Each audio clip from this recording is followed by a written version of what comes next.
Hi everyone, welcome to the channel Sluggers Blue. I'm Anupam Mishra, and for those of you who might be watching any of my session for the first time, I'll provide a more detailed introduction about myself as well as the channel towards the end of the video. Okay, so the topic of this particular video is errors of parallelism and comparison. Is the very first session of the series, a practical guide to grammar for the XAT exam. We'll try to restrict the duration of the video to within 15 minutes. Okay, so let's start. Okay, so let's start with parallelism, okay? And let's start with considering an example. This is a quote by John F. Kennedy from his presidential inaugural address. It says, let every nation know, whether it wishes us well or ill, that we shall pay any price, bear any burden, meet any hardship, support any friend, and oppose any foe to assure the survival and the success of liberty, right? So guys, if you pay attention to the highlighted words here, you must be able to see a certain pattern, right? If you just look at like pay any price, bear any burden, like the words obviously are different. Pay is different from bear, is different from meet, support, and oppose, and price, burden, hardship, friend, and foe. All these words definitely convey different meanings, but what is common across all of these phrases is that they have a similar syntax, right? So for example, pay any price is verb, adjective, and noun. Then again, bear any burden, verb, adjective, noun, verb, adjective, noun, verb, adjective, noun, and so on and so forth, right? So even though the meaning conveyed by every phrase here is different, but they are syntactically similar. That means the pattern of the figures of speech which has been used here is similar, right? And then that's kind of how the Merriam-Webster dictionary defines the idea of parallelism. It says the repeated syntactical similarities which are introduced for rhetorical effect. So obviously the parallelism here definitely helps render this expression more sophisticated and more classy, right? So it helps with the rhetorical effect, and it's also considered grammatically correct in formal English. Okay, let's take a simpler example of parallelism. Consider this sentence here. During his holidays, Charlie likes to read, to write, and to sleep. Now, if you again observe these infinitives here, to read, to write, to sleep, well, these expressions here, to read, to write, to sleep, they are of the same format, right? They're all infinitives, to read, to write, to sleep, right? So that's one example of parallelism. Another way of expressing a similar idea or the same idea could be, instead of using infinitives here, you could be using gerunds here, right? So during his holidays, Charlie likes reading, writing, sleeping. So instead of saying to read, to write, to sleep, we went for reading, writing, and sleeping. And then you can observe the parallelism here between these elements, right? So that's basically the example of parallelism. Okay. What is a gerund? What is an infinitive? I'm not getting into that right now, because right now this video is just about parallelism and comparison. The later part, we'll be getting into those concepts in a separate video. Okay. All right. Now, well, if this is parallelism, the question obviously arises that, well, what causes the error? And then I'm sure you must have guessed by now that the error is caused when these elements are not parallel in terms of their syntax, right? So for example, for the sentence that we considered, during his holidays, Charlie likes reading, writing, and sleeping. If instead of writing you introduce to write here, such that two of these parallel elements are gerunds and one of them is infinitive, now you're basically cut through the structure of parallelism here, right? And that's exactly what causes the error. Consider the other sentence where we used all three of them were infinitives, right?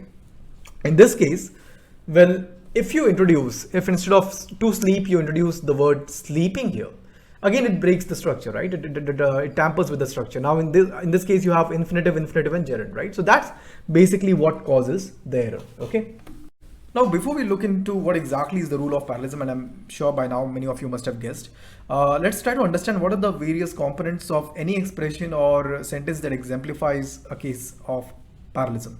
Now, any such sentence or expression will generally have three components.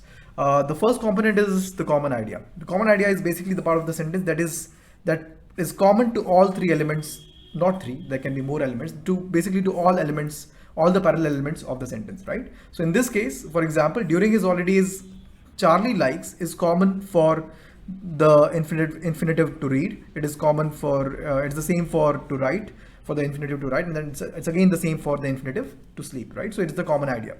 That's the first component. The second component, guys, is will be your parallel elements themselves, right? So in this case, they are the infinitives. Now, instead of infinitives, parallel elements can also take the form of nouns, verbs, adjectives, gerunds, adverbs, phrases, clauses, or a combination of these, right? So those would be your second component. The third component, third and final component would be your connectors. The connectors are basically grammatical elements that connect all of these parallel, that tie all of these parallel elements together. In this case, it happens to be these commas and the word and. Right, and these generally can be of four types. It can be you can have coordinating conjunctions, like in this case you can have correlating conjunctions, you can have linking or being verbs, you can have lists and series, right? We'll see the examples of each of these in the upcoming slides. So finally, let's just look at the rule. The rule is the parallel elements of similar syntactical import, right? The parallel elements which have the same syntactical importance or significance must be in the same grammatical form. That's the rule, as simple as that. Okay. Now to demonstrate a few examples of the usage of the various types of parallel elements and the various types of connectors, we have drafted some of the sentences here. Okay, let's go through them one by one. Kramer instructed George to draft the contract quickly, accurately, and thoroughly. So now this guy's, in terms of connectors, it's the case of a coordinating conjunction, and in terms of your parallel elements, it's a case of adverb, right? So quickly, accurately, and thoroughly, they give you more information about how to draft the contract, right? So that this is a case of adverbs. Okay. Next we have covered adverbs, we have covered coordinating conjunctions. Next we have Ryan was surprised to know that Kelly's speech was neither long nor boring. Now in terms of connectors, this would be an example of correlating conjunctions. Okay, and in terms of parallel elements, this would be an example of adjectives, right? Long and boring, they both modify Kelly's speech, right? So it will be an example of adjectives. Next, Michael longs for only 4 things in life: fame, money, knowledge, and family. So again, in terms of connectors, this will be a case of a list or a series, right? Because there are 4 elements involved here: fame, money, knowledge, and family, right? So it's almost like kind of a series or a list of things. And you can also see the colon here. So that also demonstrates the same idea. And in terms of parallel elements, this will be fame, money, knowledge, and family. They're all nouns. So this is the case of nouns. It is erroneous to think that being clever is the same as being intelligent. In terms of the connectors, it is the case of linking or being verbs. Linking or being verbs basically try to equate 2 entities, right? So this is this, or this is the same as this. So it is erroneous to think that being clever is the same as being intelligent. In terms of the parallel elements, this would be the case of phrases, right? Being clever, being intelligent would be your phrases. Next, Saul always drafts, articulates, and rehearses his arguments before presenting them to the jury. In terms of the connector, it will be a case of coordinating conjunction, and in terms of the parallel elements, it's a case of drafts, articulates, and rehearses would be a case of verbs, right? So we have covered that as well. Every morning after waking up, Voldemort makes his bed, eats his breakfast, and goes for a walk, right? So this is in terms of connectors, again, it's a case of the coordinating conjunction. In terms of the parallel elements, it's a case of a clause, right? Clauses: makes his bed. Voldemort makes his bed. It's a meaningful clause here. He eats his breakfast and goes for a walk, right? So we have covered and the gerunds and infinitive examples we already covered in the while going through the theory part earlier, right? So we have covered almost everything, and a combination of these components is something that we covered in the code that we started with the session with the code by John F. Kennedy. Okay, so yeah, so that's about the examples. Okay, now there are 2 special cases that you need to be careful about so far as parallelism in grammar is concerned. The first one relates to common prepositions, and the second one to disparate preposition. We'll look into each one of these one by one. Now, for common prepositions, let's look at the 3 variations of a sentence, okay, and try to ascertain which one of these is or are correct. Okay, the first sentence says, during his holidays, Charlie likes to read, to write, and to sleep. All 3 are of the same parallel form, of the same syntactical form. All 3 are infinitives, so definitely correct. Second one, now we'll look at the second one later on. Let's first look at the third one now first. Okay, so this one says, during his holidays, Charlie likes to read, write, and to sleep. So the first and the third parallel element are infinitives. The second one, well, it has the preposition to missing here, right? So the parallel structure doesn't seem to be followed, so it's incorrect. The second sentence, it says, during his holidays, Charlie likes to read, write, and sleep. So in this case, you have the preposition available in the first parallel element which renders it to be an infinitive, and but it is not available. It doesn't seem to be available in the second two cases, right? So on the face of it might seem like that even this sentence is incorrect, but that's not the case. The second sentence is in fact correct. Okay, the first sentence is correct as we ascertained. The third is also incorrect.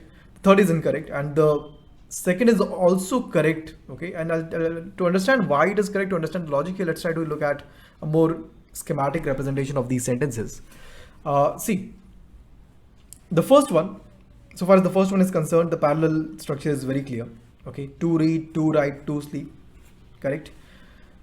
In case of the second one, guys, in case of the second sentence, the to that comes just before read, and then you don't have the to available for any of the other words.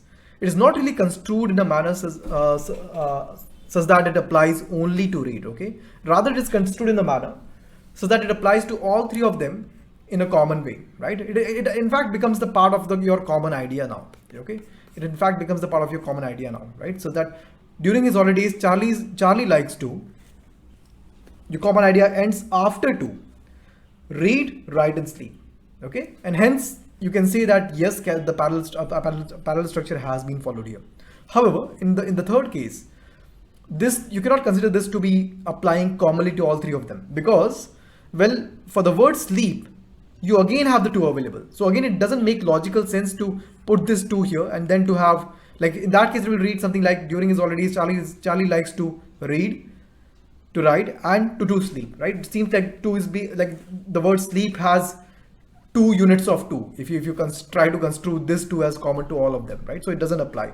So there are only 2 cases which are possible.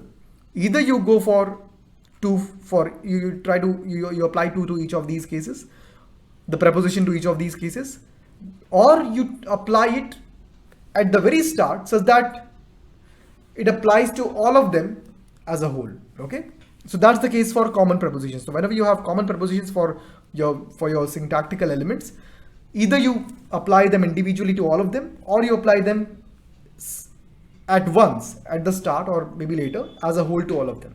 You cannot like nitpick multiple number of them, like some of them to have the preposition, some of them not to have the preposition, right? So that would be an error. So that's about. Okay, now in case of the second special case, consider the two variations of this sentence here. The first sentence says the citizens express their support for and appreciation of the new taxation guidelines. Okay, the second variation says the citizens express their support and appreciation of the new taxation guidelines. Okay, now if you try to look at the schematic representation of this sentence here, of both the variations here, the first one seems to say that the first one, the parallel elements would be support for and appreciation of the new guidelines.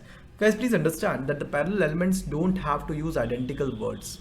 Just need to be of the same syntactical form. Okay, so you don't need to have for the same preposition for both of these words here. In fact, idiomatically speaking, for is the correct preposition for support and of is the correct preposition for appreciation. So whenever you have different prepositions that fit with those different words, you're supposed or in fact required to use those different prepositions, and that's why this is the case of disparate prepositions, right?